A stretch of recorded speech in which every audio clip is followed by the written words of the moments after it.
Muy buenas tardes.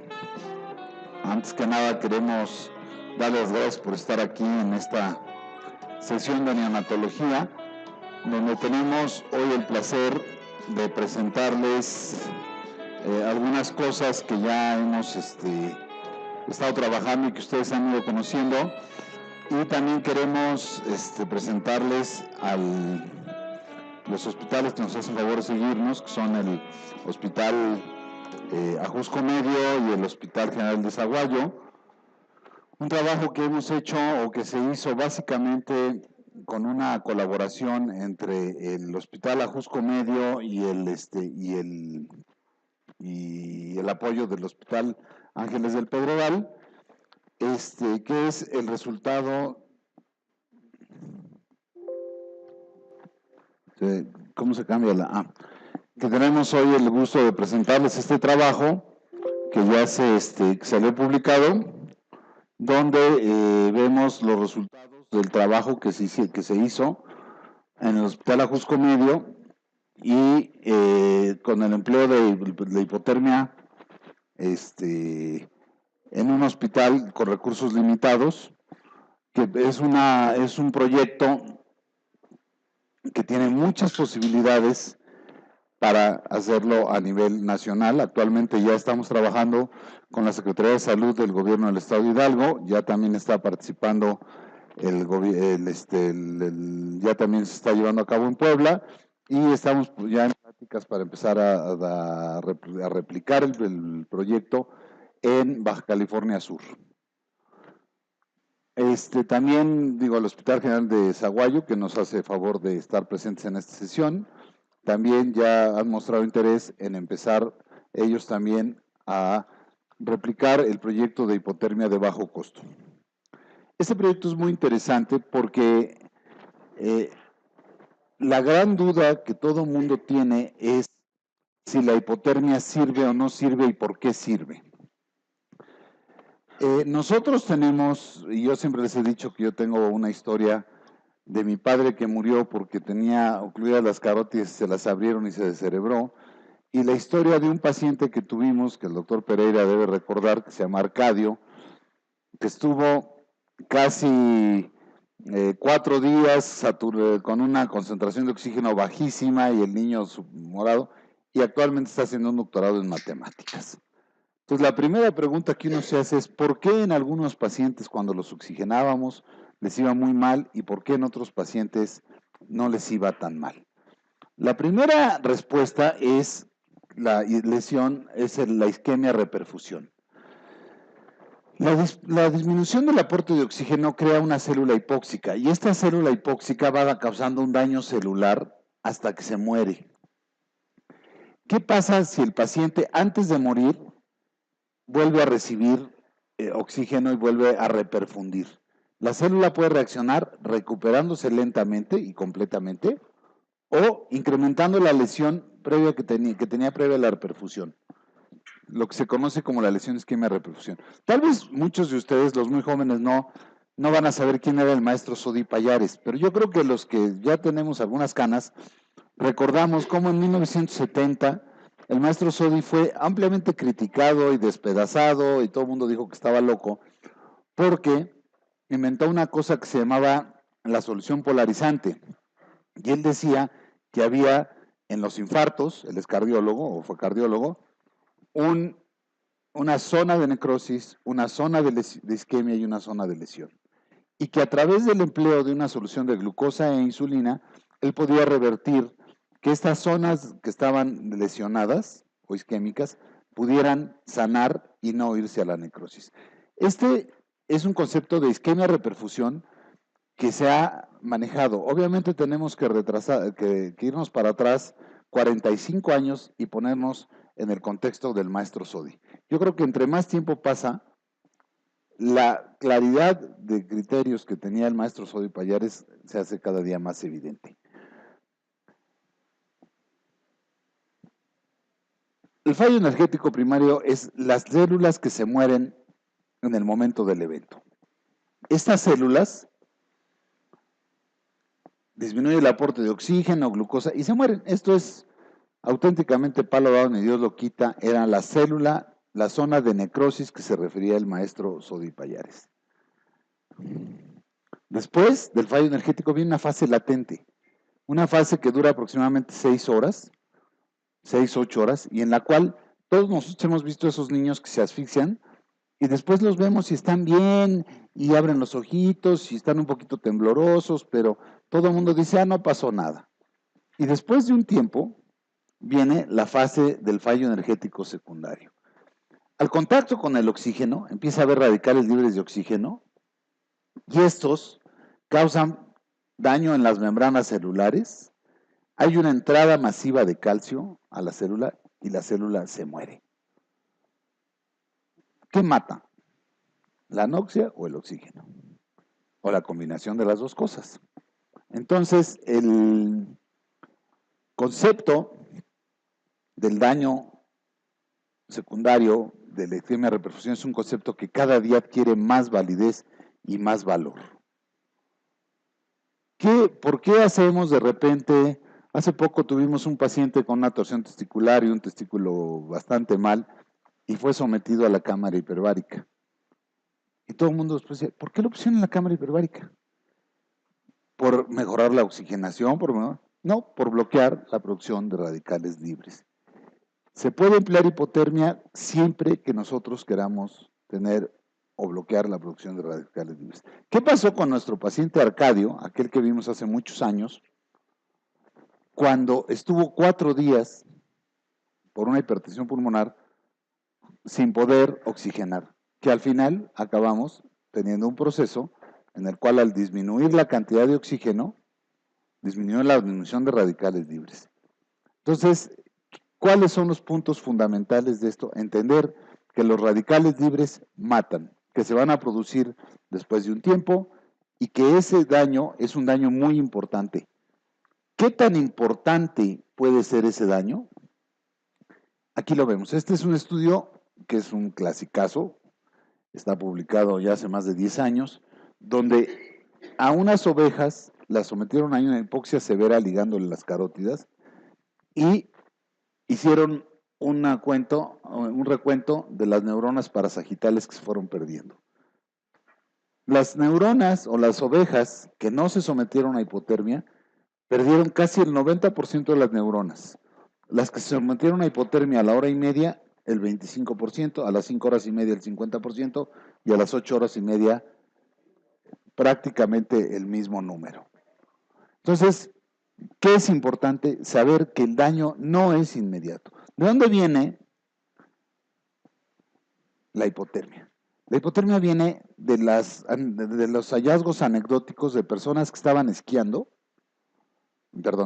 patinando en el hielo, caían al agua y se los llevaba a la corriente de estos. Ustedes han visto en las películas cómo van haciendo hoyos y tratando de sacar al otro que va por abajo, y lo sacaban después de 1 hora, 45 minutos, y sobrevivían.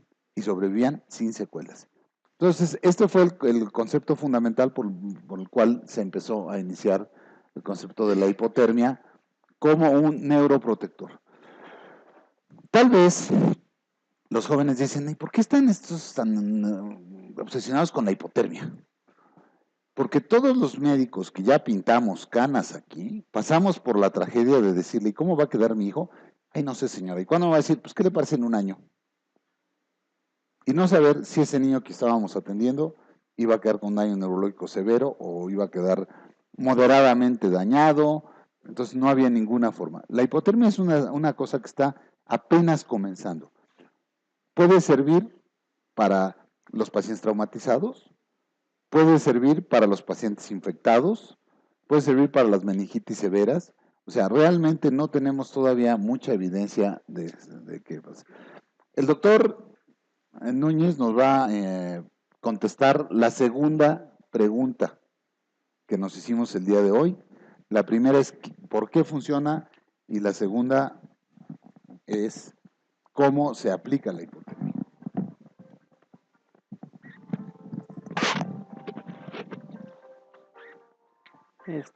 Bueno, muchas gracias. Continuando con esto del cómo se hace.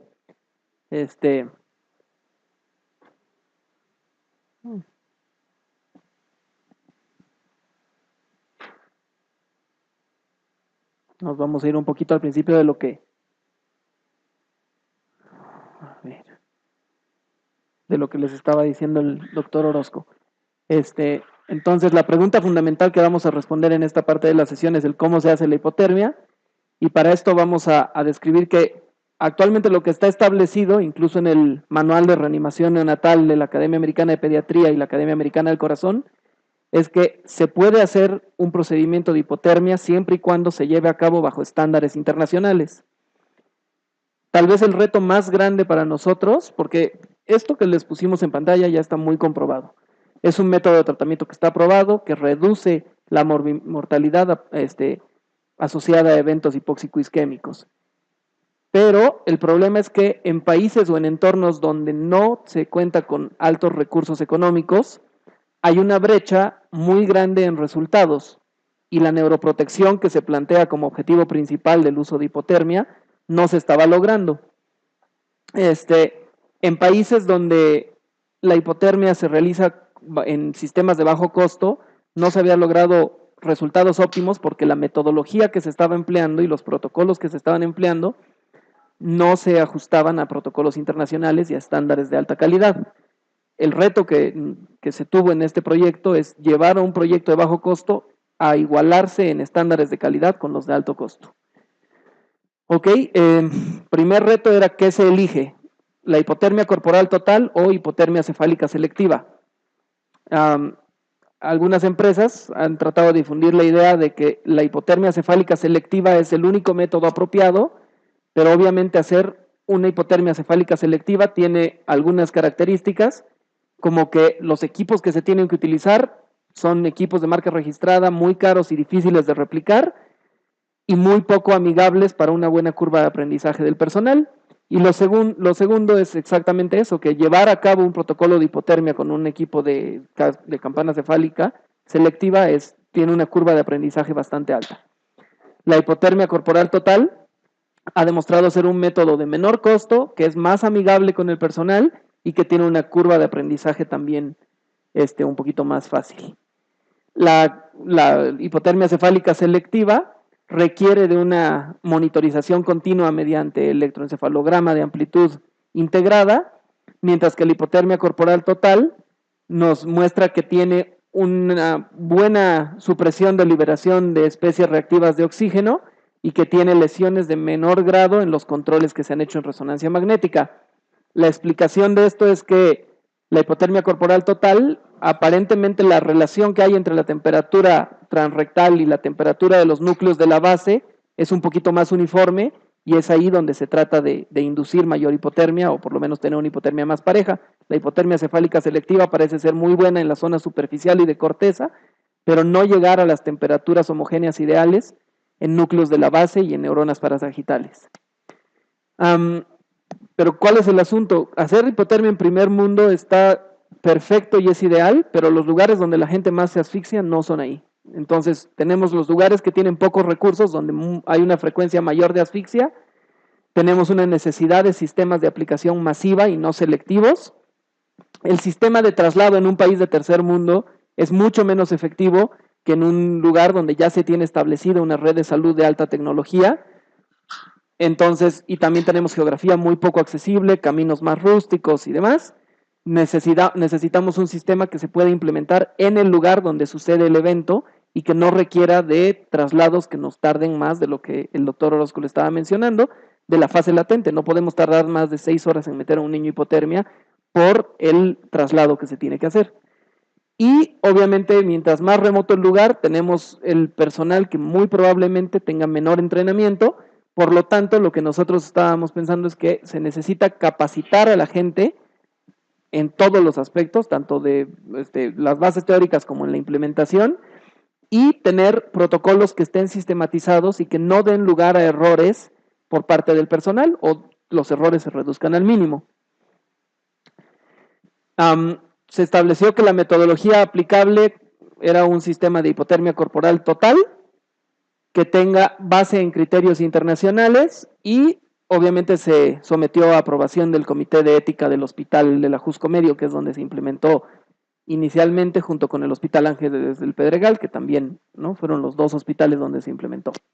Se capacitó al personal, primero en las bases teóricas, se desarrolló algunos recursos que les voy a enseñar a continuación, que son unas hojas especiales que todo el personal puede ver de forma muy amigable. Se monitorizó de forma diaria que haya apego al protocolo y haya un buen seguimiento clínico, que eso siempre tiene que ser supervisado. Y se hizo retroalimentación con el personal después de cada caso, especialmente al principio, para empezar a ver cuáles eran las perlas en el manejo y para ver cuáles eran los baches más grandes a vencer. Tenemos algunos criterios que nos gustaría mencionarles, por ejemplo, desaceleraciones, un Apgar bajo a los 10 minutos o que requieran asistencia ventilatoria después de 10 minutos, un pH de 7 o un déficit de bases que supere 16 en el caso de la sangre de cordón o en el caso de una muestra tomada durante la primera hora de vida, 7-16 y un déficit de base mayor a 10. Y datos de asfixia moderada según una escala de Sarnat, que a continuación les vamos a enseñar cómo se hace.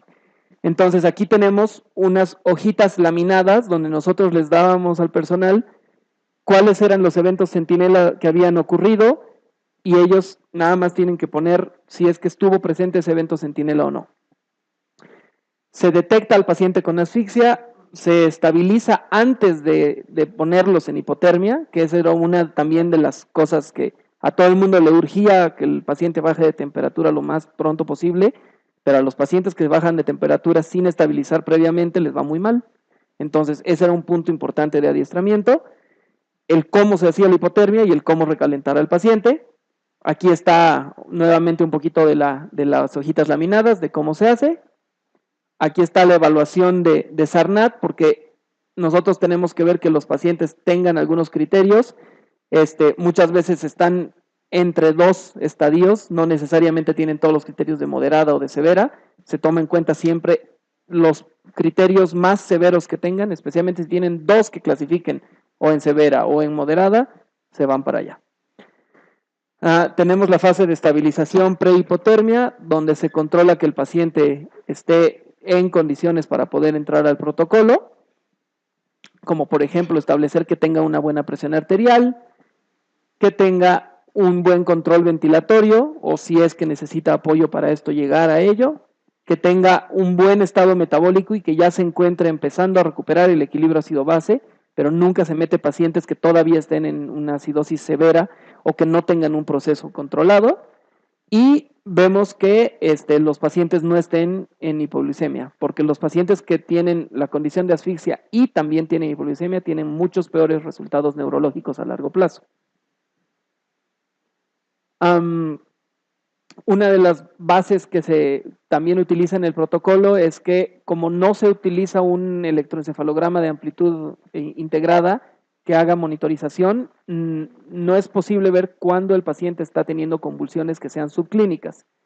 Y en la gran parte de los artículos se menciona que hasta el 50% de ellos pueden tener convulsiones subclínicas.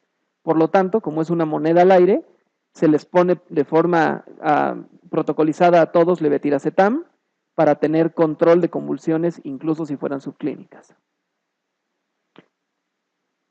El inicio del protocolo siempre es en las 6 primeras horas de vida, se obtiene un consentimiento informado de los padres, se tiene un rango térmico inicial entre 32 a 34 grados, que luego ya cuando el personal está más entrenado igual y se hace un poquito más estrecho, pero el objetivo inicial es y se mantiene durante 72 horas, salvo que el paciente presente alguna complicación que requiera que se salga de hipotermia, lo cual no sucedió con estos pacientes. Después del entrenamiento se pudo disminuir ese rango, como les decíamos, entre 32.5 a 33.5, un poquito más estrecho. Ahí está el dispositivo Cold Rush, que es el que se utilizó. Es un dispositivo que normalmente se utiliza para enfriar las rodillas en pacientes post-artroscopía. Y lo único que se adaptó es la sábana, que se utiliza una sábana Cincinnati Sub-Zero, para que se pueda adaptar a la cuna de calor radiante de los pacientes. Y ese es el método de hipotermia corporal total. Pero lo vamos a platicar, pero realmente el método con el que se hace, digo, aquí se hizo así, pero en entornos donde se tiene que enfriar al paciente con bolsas de gel, se puede hacer con bolsas de gel. En el entorno en el que se tiene que enfriar al paciente con casco cefálico, también se hace. y en el entorno en el que se puede hacer con hipotermia corporal total, se hace tranquilamente. El control en el caso de este protocolo fue manual por parte de enfermería. No se hizo un tipo de control ya en servocontrol y demás. Y les vamos a pasar a la tercera parte de esto, que nos habla de si se puede o no implementar, si es factible o no implementar esto en México.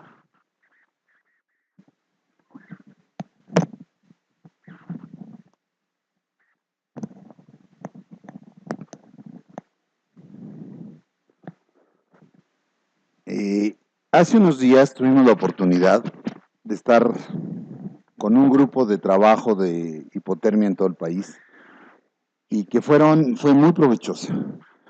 Pudimos enterarnos que el grupo de trabajo del Hospital Central de San Luis Potosí lleva enfriados casi 100 pacientes con una mortalidad del 14% y emplea únicamente geles. O sea, ellos no tienen ningún equipo, ni siquiera, es más, se llevaron un equipo de los que usamos aquí, de los del protocolo de Hylocan, porque se dieron cuenta que ellos podían cambiar de gel a esto. ¿Qué es lo que quiero decirles con esto? También vinieron las personas del Hospital Mónica Pretelín en Toluca, que son los que tienen más experiencia utilizando los equipos de hipotermia cefálica. Ellos llevan alrededor de 60 pacientes. Su gran limitante es que tienen un solo equipo, acaban de conseguir que les dieran del Hospital de Chalco un segundo equipo, y frecuentemente tenían un paciente en hipotermia, y llegaba otro candidato y no lo podían meter. Y la otra limitante que tienen es el insumo, que es un insumo caro, cuesta alrededor de $450 cada vez que meten un paciente. Entonces de repente se atoraban, había problemas. También cuando vieron la posibilidad, cuando oyeron a las personas de San Luis Potosí, que tienen un protocolo muy bien establecido, muy ordenado y que hacen muy bien las cosas al igual que se han hecho en el Hospital Ajusco Medio, que son muy metódicos, muy ordenados y que han tenido extraordinarios resultados, nos dimos cuenta que la hipotermia en México no solo es posible, es indispensable. O sea, tenemos un país que tiene, dentro de poquitos días viene el Teletón, y la causa principal de consulta en el Teletón es asfixia perinatal. Entonces, este es un proceso que tenemos que hacer. ¿Cuál es la limitante principal? Yo creo que la limitante principal es mental, no es económica. Nadie quiere enfriar a los niños, a todo el mundo le da pavor. Les puedo decir que en el estado de Hidalgo, la Secretaría de Salud del estado de Hidalgo nos ha ayudado muchísimo. Hemos ido a varios hospitales y ha costado muchísimo trabajo porque, como nos comentó un día un doctor, yo no voy a matar a un niño. No, si no le estamos pidiendo que lo mate, le estamos pidiendo que lo atienda. Entonces, finalmente es posible hacerlo en México, sí. Y yo creo que este trabajo que hoy les traemos a presentar tiene mucho valor porque es un trabajo que puede ser replicado. Este trabajo está hecho por 3 instituciones. El Hospital Ángeles del Pedregal, 4 instituciones, el Hospital General de Ajusco Medio, el Instituto Nacional de Pediatría y el Centro Internacional de Matemáticas Aplicadas de la Universidad de Guanajuato. Las 4 instituciones participaron y es un trabajo colaborativo entre todos, que muestra que además se puede lograr la colaboración entre instituciones tan diferentes como un centro de investigación en matemáticas, como un Instituto Nacional de Salud, como un hospital del gobierno del Distrito Federal y como un hospital privado. En este estudio se reportan 40 niños de alrededor de 39 semanas con un peso de 3 kilos que tuvieron asfixia. Y asfixia, el 67% tuvo un pH menor de 7 y el pH promedio al nacimiento fue de 6.82. O sea, estos niños estaban bien asfixiados. No podemos decir que eran niños que no tenían una asfixia, o sea, que eran niños que no estaban asfixiados. El déficit de base, menor de 16, el 75%. Y el 45% tuvieron más de 10 minutos de ventilación asistida al nacer. Entonces, fueron niños que se asfixiaron y que fueron atendidos rápidamente. El tiempo promedio para someterlos a hipotermia fue de 2 horas 52 minutos. Estuvieron 73 horas en hipotermia. ¿Por qué? Porque había factores como que si se iba a calentar en la madrugada, a veces se esperaban un poco para calentarlo un poco más tarde, o si el niño tenía 33 grados de temperatura cuando iniciaron la hipotermia, pues se calentaba más lentamente que si cuando empezaron la hipotermia tenía 33.6, cuando empezaron el recalentamiento, perdón. Entonces hay una variabilidad, pero en general fueron las 72 horas que nosotros nos pusimos como objetivo. Solamente 1.6% de las determinaciones estuvieron fuera de rango. ¿Qué quiere decir esto? Que nuestras enfermeras, en el 98.4% de las veces, mantuvieron a los niños en el rango deseado. Fíjense que esto en los primeros 10 pacientes que se manejaron, los niños que se salieron de rango fueron 3.5%, en los segundos fue 1.25%, y a partir de los siguientes 20 pacientes fue de menos del 1%. ¿Qué quiere decir esto? Que hubo una curva de aprendizaje para que las enfermeras pudieran aprender a manejar a los niños sin que se modificara la temperatura ni hacia arriba ni hacia abajo. Las determinaciones fueron de rango, el 76% fueron niños que se enfriaron de más y el 24% fueron niños que se enfriaron de menos. ¿Por qué ocurrió esto? Porque desde el principio se les dijo a las enfermeras que era preferible que se les enfriara a que se les calentara. ¿Por qué? Porque la verdad es que si les baja la temperatura a 32 puntos grados no pasa nada, pero si sube a 34, esto se incrementa la apoptosis y modifica el daño neurológico posteriori. Entonces, si ustedes se fijan, la mayor parte de las mediciones que estuvieron fuera de rango fueron hacia abajo. El seguimiento lo llevaron a cabo en el Instituto Nacional de Pediatría, el doctor Rolando Rivera, y ellos usaron la escala de Bailey, que es el estándar que se ha utilizado en prácticamente toda la literatura. Ellos iban a ver a los niños a la JUSCO, nos reciben los niños que nacen aquí en el Pedregal, los mandamos y ellos también los ven, y hacen una evaluación. Ellos tomaron los estudios de imagen cuando no tenían estudios de imagen, sobre todo en el Ajusco al principio hubo una temporada que fue difícil conseguir los estudios de imagen, pero ellos los complementaban y ellos iban haciendo mediciones periódicas de la prueba de Bailey. Nosotros, estos fueron los resultados de nuestros pacientes. O sea, el índice mental tenían inicialmente el 16% tenían un daño severo, el 68% estaban moderados y el 16% estaban arriba de 85. Si nosotros vamos viendo la evolución, vemos cómo el número de pacientes va variando. A los 6 a 18 meses, el índice mental, el 71% estaban normales y el 23% estaban con un déficit leve. Quiere decir que el 94% de los pacientes tenían un desarrollo mental aceptable. El 71% normal y el 23% con un daño moderado. Únicamente el 6% tuvieron daño severo. El índice motor, vemos al principio el 19% de los pacientes tenían un déficit motor importante y solamente el 10% de los pacientes estaban normales. Posteriormente, en la evaluación posterior, el 55% de los pacientes tenían un déficit, un índice motor normal y el 35% con un daño moderado. El 90% de los pacientes eran pacientes que no tenían un daño severo. Esto, visto así, suena muy, muy impresionante y suena muy bonito. Pero, ¿qué pasa si nosotros, con qué parámetro lo vamos a comparar? Hicimos estas pruebas que nos las hicieron allá en el CIMAT, donde los comparamos con los trabajos de Azopardi, que son los trabajos de los Institutos Nacionales de Salud de los Estados Unidos, y vemos que nuestro estudio tiene menos probabilidades de desarrollar daño neurológico severo que en los estudios de Azopardi. También hay que tomar en cuenta que el estudio de Azopardi fue hecho hace casi 5 años y estamos comparando un estudio actual con un estudio. Según los análisis estadísticos, tanto en desarrollo motor como en desarrollo mental, el trabajo que se llevó a cabo en este grupo tiene menos mortalidad y menos secuelas neurológicas que los trabajos que se hicieron, que hizo Azopardi. Nosotros no hemos podido decir que tiene menos mortalidad o no lo pusimos por escrito, porque como comentaron ellos, llevas 40 pacientes. ¿Cómo sabes si en los próximos 8 se van a morir? Ah, pues sí. Cuando lleven 300 pacientes, entonces hablamos.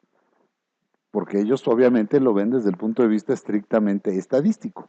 Pero hasta el momento actual, la mortalidad ha sido muy aceptable y sobre todo lo que nosotros reportamos no es mayor que en los estudios de Azopardi. O sea, esto establece un criterio de no inferioridad.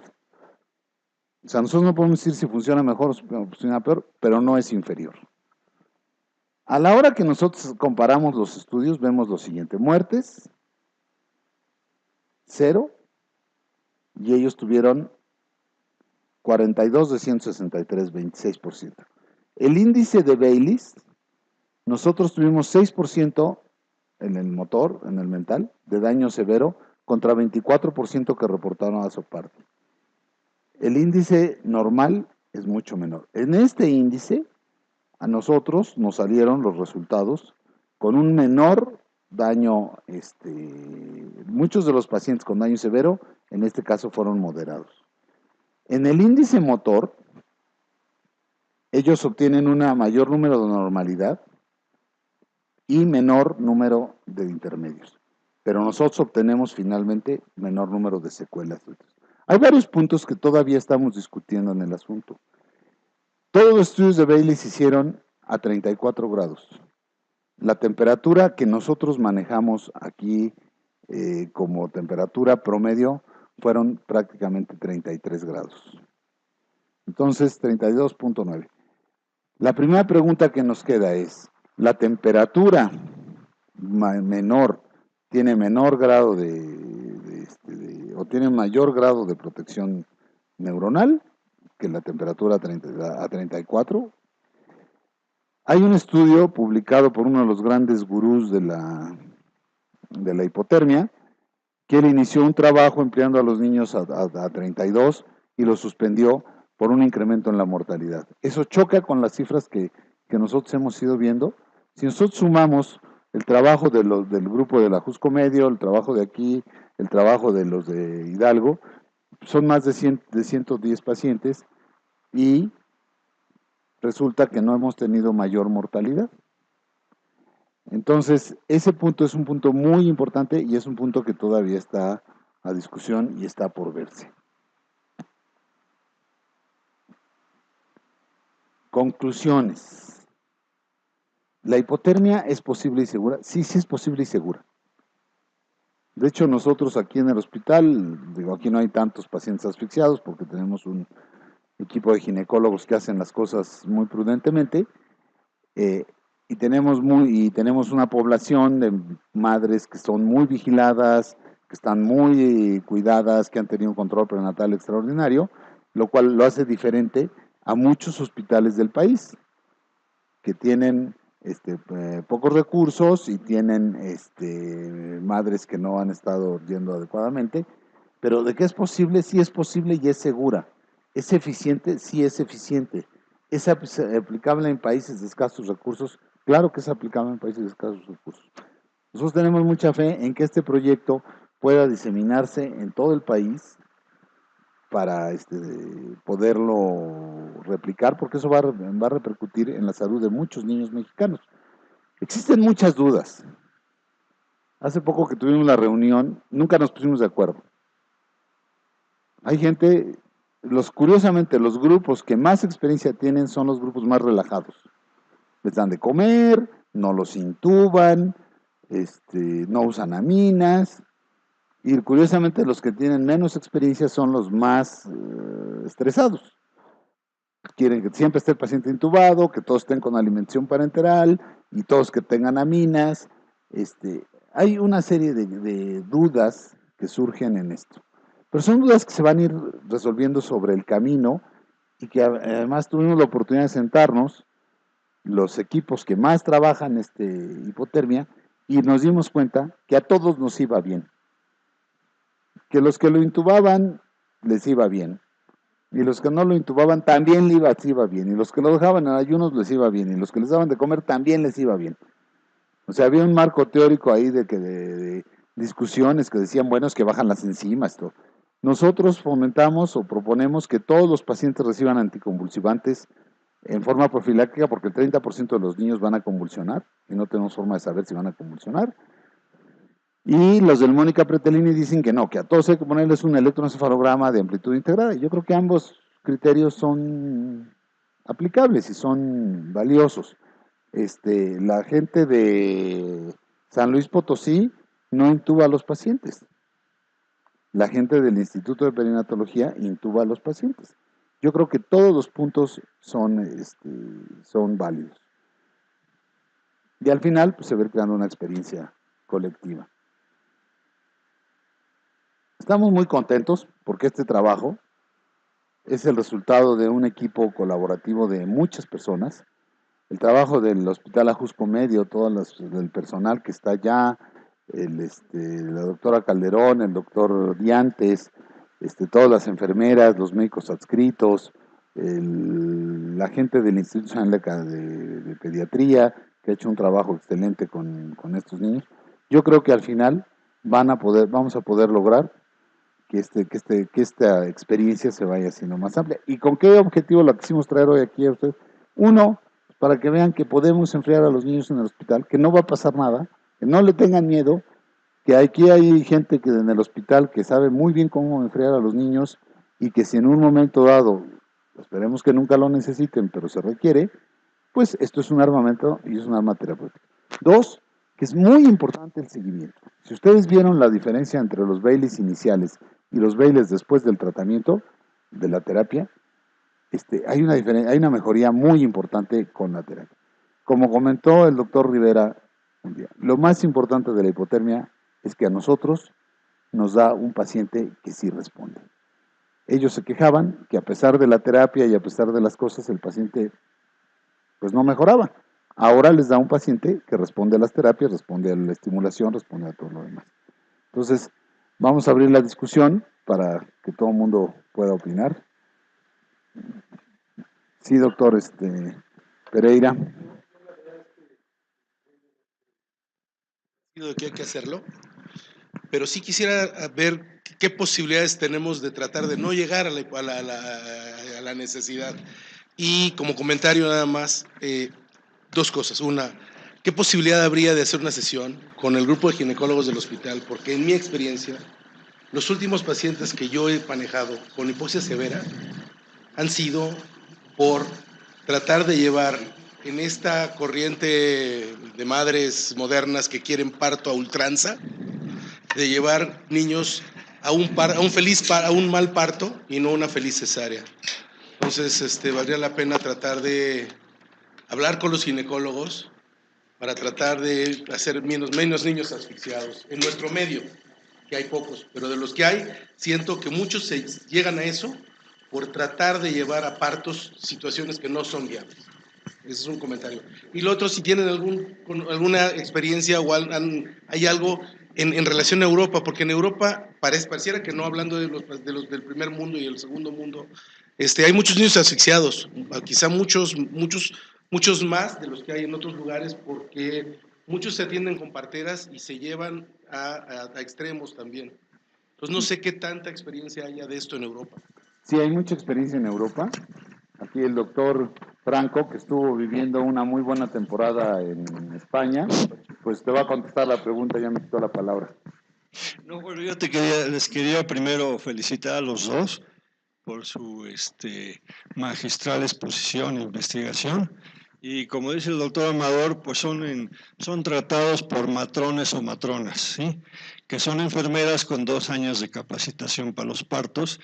Y con todo respeto, yo respeto la enfermería, pero no es lo mismo que un mínimo médico general, no digamos un ginecólogo y obstetra, ¿no?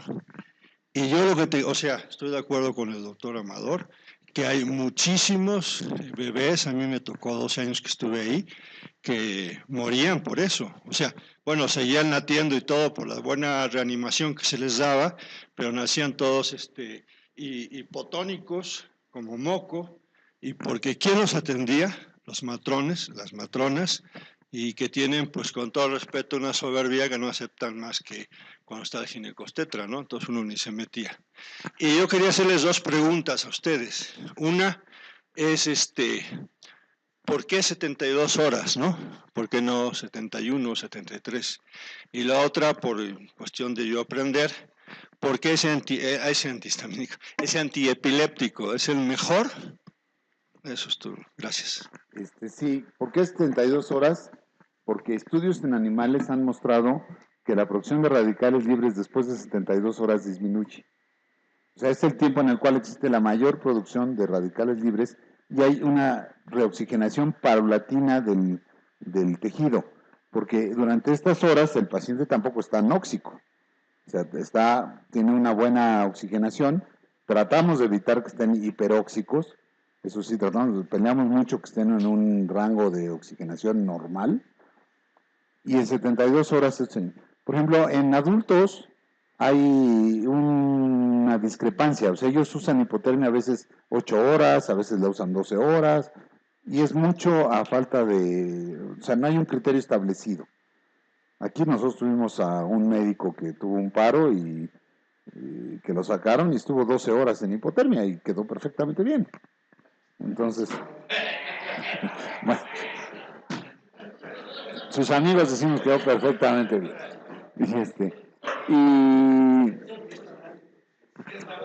Y la otra cosa de los ginecólogos yo creo que sería muy importante, porque también a ellos les da tranquilidad y a ellos les da un arma para pues poder resolver una situación que es muy estresante para todo el mundo. El anticonvulsivante. ¿Por qué el levetiracetam? Porque en estudios también en animales, básicamente, se ha visto que es el que menos apoptosis produce. Que se ha visto que el fenobarbital, el DFH, también producen un mayor número de células que se mueren. A ver, doctora, le paso el micrófono, es que si no, no nos oyen. Del anticonvulsivante, lo que pasa es que aquí en México no tenemos fenobarbital y en Estados Unidos usan fenobarbital de primera instancia. A pesar de la alteración que está comentando el doctor, el indicado es fenobarbital, pero aquí en México no tenemos ya fenobarbital. Entonces, para la FDA, levetiracetam no está indicado en niños, pero sin embargo lo estamos usando.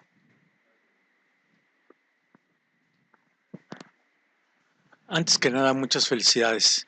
Un estudio muy completo, además de que muy necesario.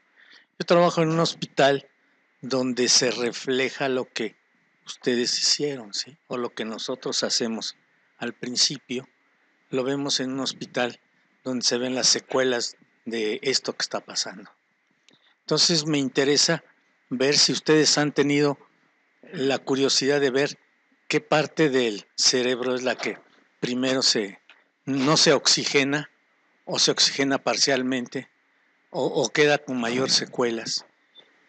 Y la otra es qué otros métodos podrían aceptarse para enfriar al paciente. Han buscado otros como gases, estos que se utilizan para la hipotermia, más grandes, y otras cosas, ¿no? Las lesiones pueden ser totalmente variables. De hecho, nosotros, si se fijan, no hablamos nada de imagen, porque la verdad es que las imágenes que obtuvimos fueron totalmente impredecibles. O sea, había lesiones de todos tipos y no había ninguna correlación entre las lesiones de imagen y la evolución del paciente. O sea, teníamos pacientes con unas lesiones de imagen muy severas y con un Baylis completamente normal. Y pacientes que no mostraban grandes lesiones de imagen y la evolución del Baylis era malo. Entonces, ¿Qué zonas? Pues no sabré, yo no tendría la experiencia para poder decir eso. El levetiracetam se utiliza mucho más en Europa. De hecho, esto nosotros lo tomamos de unos grupos holandeses que son los que más utilizan levetiracetam con muy buenos resultados reportados. ¿Cuál era la tercera? Las lesiones. Otros métodos. Lo importante de aquí, y que es básicamente lo que nosotros queremos decir, es que lo que cura es el frío, no la forma en la que le demos el frío. La doctora Lima en San Luis Potosí, ella con su gel tiene unos resultados espectaculares y hace las cosas muy, muy bien. Entonces realmente se puede usar cualquier otro método. Se están empleando algunas otras cosas accesorias, como puede ser eritropoyetina, alopurinol, o sea, hay una serie de compuestos y cosas que se han utilizado para neutralizar radicales libres, pero todos funcionan cuando se usan asociados a hipotermia. Otra cosa que se ha utilizado y que se usa mucho en China, los chinos tienen una serie muy grande con medicina hiperbárica. Ellos utilizan medicina hiperbárica, tienen un metaanálisis que te incluye cerca de 1000 pacientes hechos como hacen las cosas los chinos, a lo grande, donde ellos reportan resultados mejores aún que con hipotermia. Sin embargo, la medicina hiperbárica pues prácticamente nunca se diseminó. Hay un trabajo publicado que se hizo en este hospital hace unos años con 2 pacientes con medicina hiperbárica, que estaba publicada en la revista europea de medicina hiperbárica, de medicina hiperbárica, y con muy buenos resultados. Pero son 2 casos anecdóticos y realmente lo que se ha ido popularizando, que además se vuelve fácil, pues es la hipotermia. Doctora. Sí, doctor, yo estoy de acuerdo que el levetiracetam es aquí es un plus para nosotros ya el levetiracetam, porque tiene pocos efectos secundarios, pocas interacciones, cognitivamente ayuda muchísimo. Pero digo, en el recién nacido sí es cierto, en Europa usan más, es europeo el levetiracetam y en Estados Unidos el fenobarbital de primera elección. Yo quería preguntarle, ¿cuál es el control, qué estudios radiológicos, cuál es el control radiológico que hicieron en estos niños para los eventos de stroke? Porque aquí sería muy importante meter resonancias magnéticas para todos los eventos isquémicos que pudieran presentarse y que obviamente no lo vamos a poder valorar con un ultrasonido ni con una tomografía. No tienen control con resonancias, es una. Y la segunda, que sería bastante bueno, digo, sí me queda claro que es muy bueno como profiláctico el anticonvulsivante, pero sería muy bueno, y ya aquí en algunas instituciones en México están poniendo el electroencefalograma de amplitud, que la verdad es que funciona más específicamente en los neonatos, ¿no? Y que ustedes también, sería muy bueno que se pudiera implementar. Sí, de hecho hay varios lugares y el electroencefalograma de amplitud integrada se utiliza como una norma de rutina prácticamente, o se debe cuando hay hipotermia. Este programa es un programa elaborado para un uso masivo. Yo creo que la gran limitante que hemos tenido nosotros en la hipotermia en el país es que hemos pensado que se necesitan muchas cosas. O sea, hay muchos hospitales que te dicen, es que yo no hago hipotermia porque no tengo el electro, no hago hipotermia porque no tengo el cool cap, no hago hipotermia porque no tengo la sábana fulanita de tal, no tengo Banketrol, no tengo esto. Y cada equipo de esos cuesta alrededor de $30,000. Entonces, la Secretaría de Salud y el Seguro Popular están haciendo un esfuerzo grande para comprar un número importante de equipos y proporcionarlos a todo el país. Sin embargo, aunque la Secretaría de Salud compre 60 equipos, estamos hablando de una muy buena cantidad de dinero para el número de niños asfixiados, que se calcula que es aproximadamente el 10% de los niños que nacen, que son 200,000, y con asfixia severa el 1%, que son 20,000 niños, pues lo que va a hacer la Secretaría de Salud pues va a ser un mejoralito, porque el número de niños asfixiados que se asfixian en Huejutla y se asfixian en la Sierra Tarahumara y se asfixian en Guerrero, pues no vamos a poder proporcionarles todo esto. O sea, pensar que nosotros vamos a trasladar un niño en menos de 6 horas a un hospital que tenga camas y que tenga los recursos y que tenga todo para poder proporcionarle una mejoría o un tratamiento de hipotermia, la verdad en México es un sueño guajiro. Aún que el hospital, aun cuando la máquina esté en Zacatecas y el niño se asfixia a 2 horas de Zacatecas. ¿Por qué? Porque los hospitales están sobresaturados. Entonces, ¿qué tenemos que tender a lograr? Lograr que en cada lugar hay muchos hospitales que tienen ya unidades de terapia intensiva. Nuestros residentes rotaban por APAM, y en APAM había terapia intensiva, médicos extraordinarios, neonatólogos de primer nivel, y perfectamente pueden entregar ahí a un paciente, sin necesidad de trasladarlo a ningún otro lugar. En Cuautla, también en Cuautla actualmente están rotando los residentes, nuestros residentes rotan ahí, y el lugar es excelente, y ellos perfectamente pueden hacerlo, siempre y cuando pues les demos el adiestramiento la ventaja que nosotros vemos a este protocolo es que es un protocolo muy estandarizado con hojas que se van llevando y te van llevando de la mano. Después de, como yo les digo a la gente, después de 3 pacientes ya no me vas a hablar. Porque además les decimos, háblenme a la hora que sea, a las 3 de la mañana, no me importa. Yo ya sé que me van a hablar en 2 casos, al tercer ya no me van a hablar, porque ya lo van a saber hacer. Es bastante fácil, ¿eh? No es nada del otro mundo.